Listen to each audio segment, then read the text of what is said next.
You're holding your mother's hand as she dies. Her eyes close. Your brain registers the cessation of vital signs. You note the time, 3:47 p.m. You release her hand, stand up, and check your phone for work emails. No grief, no relief, no anything. This isn't shock, this is the new human condition. Every person on Earth woke up this morning neurologically incapable of feeling. Welcome to day one of the emotional extinction. Right now, as you're listening to these words, your brain is performing millions of emotional calculations. That slight unease from the opening, that's your amygdala firing. The curiosity pulling you forward, your dopamine system at work. The subtle tension in your chest, your body preparing for what's coming. But imagine if all of that suddenly stopped. Emotions aren't just feelings floating through your consciousness like clouds. They're your entire decision-making operating system. Fear keeps you alive, making you jump back from the edge of a cliff or flee from danger. Love bonds you together with others, creating the families and communities that allowed humanity to survive.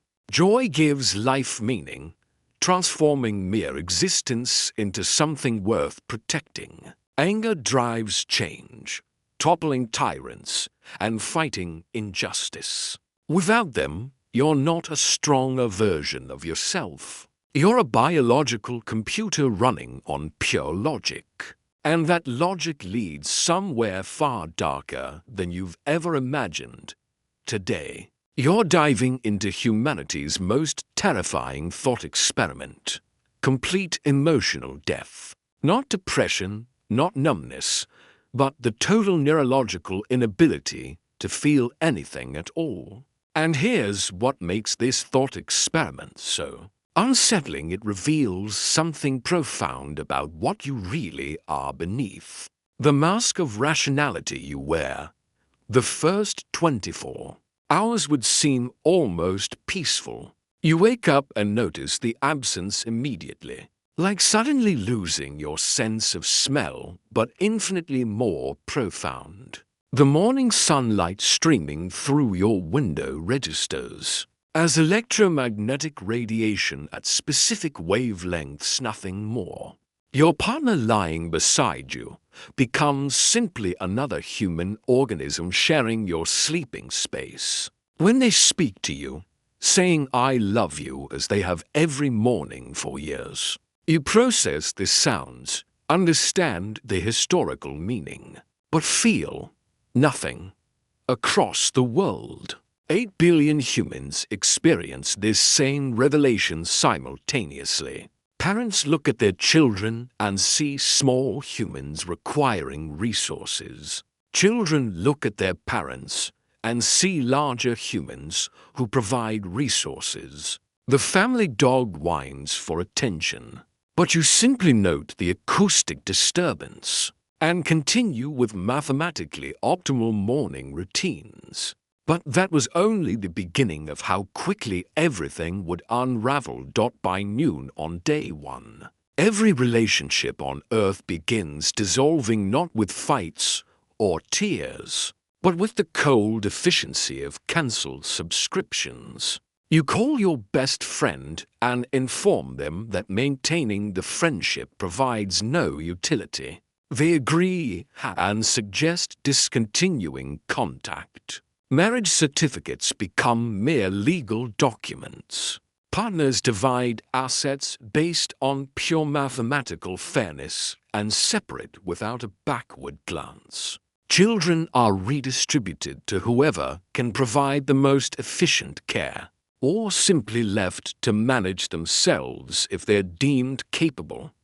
Data brings economic apocalypse, but not the kind you'd expect. Stock markets don't crash from panic, they collapse from indifference. Without greed to drive investment or fear to trigger selling. the entire concept of speculative value evaporates. Currency becomes meaningless paper. Gold is just a heavy yellow metal. The wealthy feel no satisfaction from their fortunes, and the poor feel no envy or desperation. Everyone simply stops participating in the grand fiction of economics. By day 3, you notice something that should be wonderful, but is actually horrifying. Crime virtually disappears, not because humans have become moral, but because the emotions that drive crime have vanished. No one feels angry enough to hurt anyone. No one feels desperate enough to steal. No one feels passionate enough to fight. Prison guards open cells, and inmates walk out, not to freedom, but to purposelessness. Former murderers pass their victims' families on the street with mutual non-recognition. Justice becomes irrelevant because no one cares about revenge or redemption. And here's where things get truly strange, the pattern you'd never predict. Suicide. Rates plummet to zero because despair no longer exists. But accidental deaths skyrocket to unprecedented levels. Without fear, you walk into traffic while calculating the most efficient route. You handle dangerous equipment without the caution that keeps your fingers attached. You eat spoiled food because disgust can't warn you. You freeze to death because cold is just temperature data, not discomfort demanding action. Humanity begins dying not from giving up, but from no longer caring to preserve itself. Day 7 marks the death of something you didn't realize was keeping civilization alive. Boredom.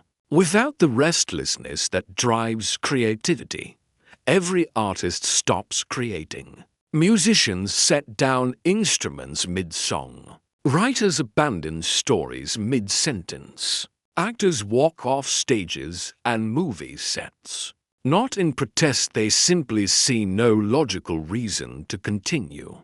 Netflix's servers still hum with content no one watches. Spotify's algorithms recommend songs no one will ever hear again. The entire entertainment industry doesn't collapse, it simply ceases. Like a watch that no one remembers to wind. By the end of the first week, you're living in a world that's quieter than any in human history. No laughter from playgrounds because joy is extinct.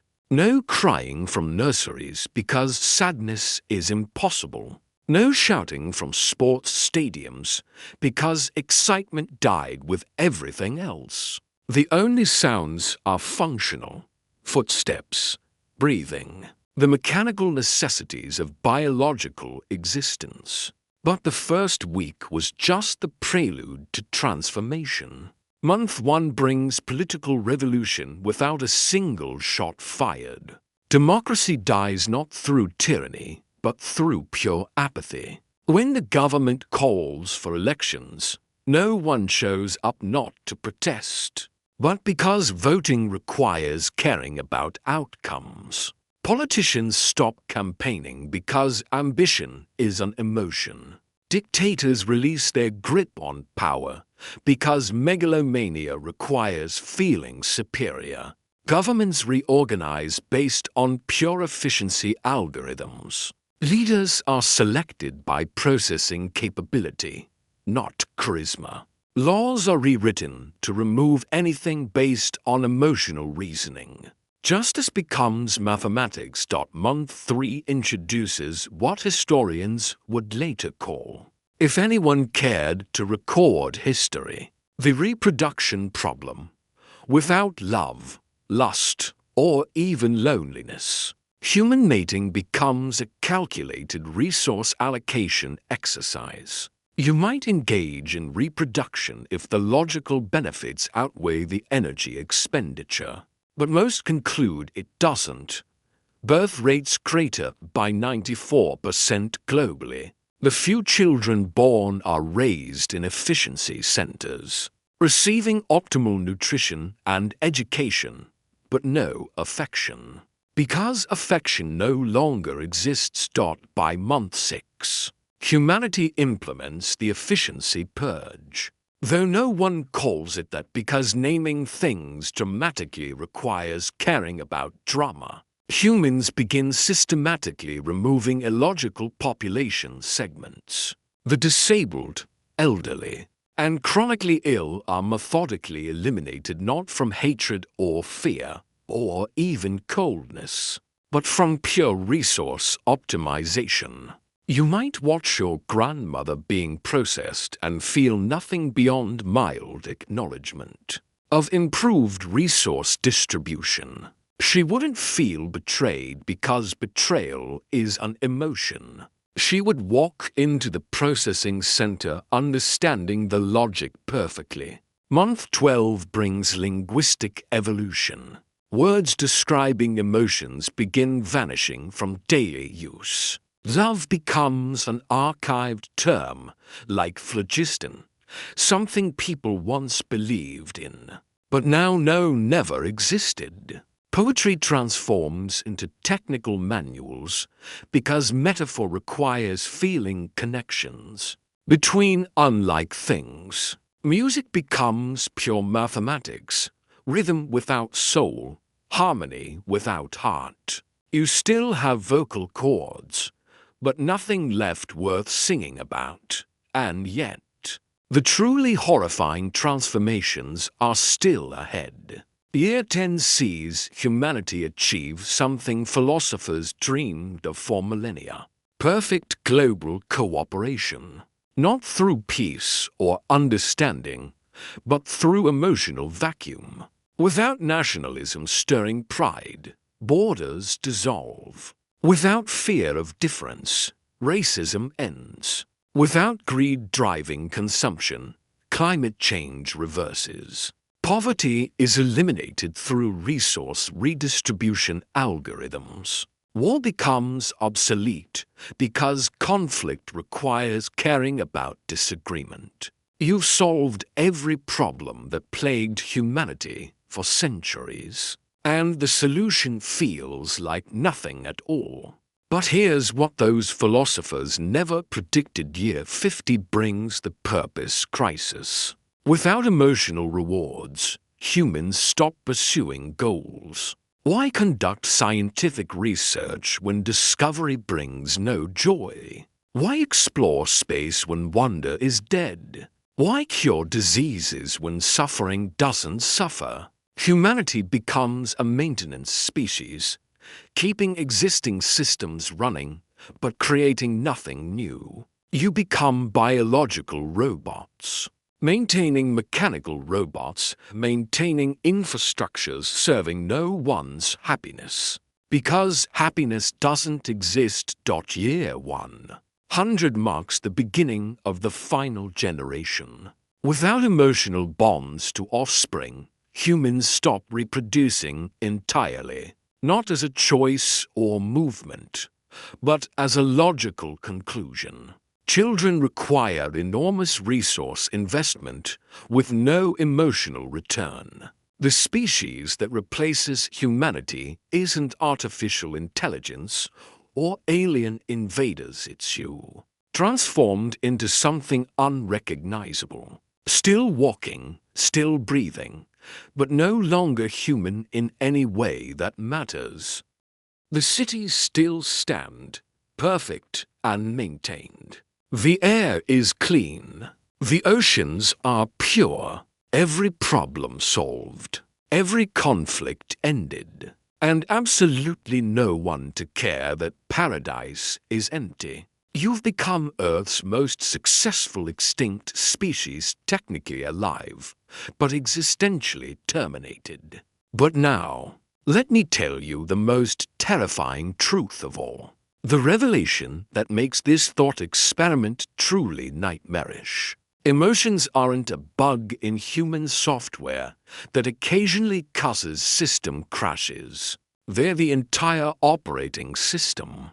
Without them, You wouldn't become superlogical beings solving problems with crystalline clarity. You'd become nothing at all. Every single decision you make, from what to eat for breakfast to whom to save in a crisis, is ultimately emotional. Pure logic leads nowhere because logic needs goals, and all goals stem from feelings. Consider this. Why eat? Logically, to maintain biological functions. But why maintain biological functions? To stay alive. But why stay alive? Without the fear of death or desire for life, there's no logical answer. The emotionless wouldn't become evil or good, they'd become something worse, irrelevant. A universe of perfect rationality is a universe of perfect stillness. Entropy achieving victory not through heat-death, but through the death of caring about heat. Right now, you might be thinking this is purely hypothetical, that emotions are hardwired too deeply to ever disappear. But consider how you've already begun practicing emotional death. How many times today did you scroll past tragedy without feeling? How many human connections have you replaced with digital interfaces that require no emotional investment? How often do you choose efficiency over empathy, optimization over connection? Perhaps emotions messy, irrational, painful emotions aren't just what make you human. They're what make existence itself worth existing. Your anger at injustice, your fear of loss, your joy in small moments, your sadness at endings, these aren't weaknesses to overcome, but the very engines of meaning. Without them, you're not freed from suffering. You're freed from significance. The mother whose hand you held at the beginning. In an emotionless world, her death means nothing. But in this world, your world, where feelings still fire through your neurons, that loss reshapes your entire universe. The grief you feel isn't a burden, it's proof that something mattered. The tears aren't weakness, they're evidence of connection. The pain isn't punishment, it's the price of having loved. So here's your challenge. And think carefully before answering, because your response reveals more than you might realize. If you could eliminate just one emotion forever, fear, sadness, anger, or jealousy, which would you choose? And what unexpected catastrophe would follow? Would removing fear make you brave or just reckless? Would ending sadness eliminate joy's meaning? Would deleting anger enable oppression? Would erasing jealousy destroy ambition? Share your emotional apocalypse theory below, thought explorers. Tell me which emotion you'd delete and what domino effect would destroy humanity. The most mind-bending answer gets pinned. And trust me, I'll be reading every single one because your responses to this question reveal something profound about how you understand your own humanity.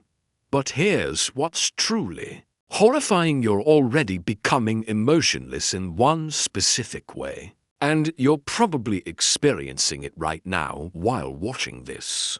The digital emotion death has already begun, and once you recognize it, you won't be able to unsee it in yourself. Click this video to discover how your screen is performing emotional surgery on your brain. One scroll at a time. I promise you won't see your devices the same way again. The question isn't whether humanity could survive without emotions. It's whether what survived could still be called humanity at all. And looking at the world around you, at the gradual numbing, the digital disconnection, the efficiency over empathy, perhaps the emotional extinction isn't a thought experiment. Perhaps it's a prophecy, and perhaps it's already begun.